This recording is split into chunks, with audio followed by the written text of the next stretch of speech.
y avait la fatigue et le froid du matin dans ce labyrinthe tant parcouru comme une énigme que nous devions résoudre.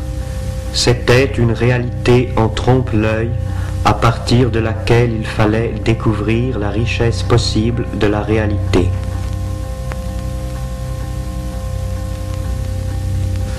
Au bord de la rivière recommençaient le soir et les caresses et l'importance d'un monde sans importance. Comme les yeux regardent beaucoup de choses confusément et n'en peuvent voir distinctement qu'une, de même la volonté peut imparfaitement tendre à divers objets et ne peut parfaitement en aimer qu'un à la fois.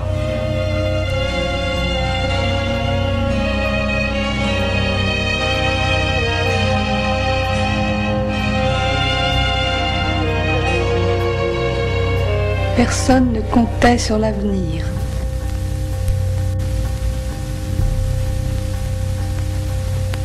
Ce qui différencie le passé du présent est précisément son objectivité hors d'atteinte. Il n'y a plus de devoir-être.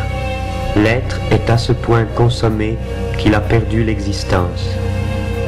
Les détails sont déjà perdus dans la poussière du temps, laquelle avait peur de la vie, avait peur de la nuit, avait peur d'être prise, avait peur d'être gardée. Ce qui doit être aboli continue, et notre usure continue avec. On nous abîme, on nous sépare. Les années passent et nous n'avons rien changé.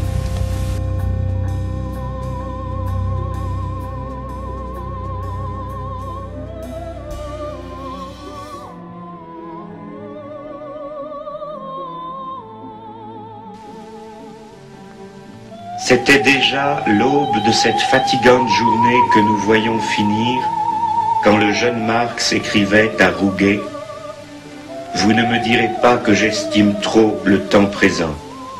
Et si pourtant je n'en désespère pas, ce n'est qu'en raison de sa propre situation désespérée qui me remplit d'espoir. »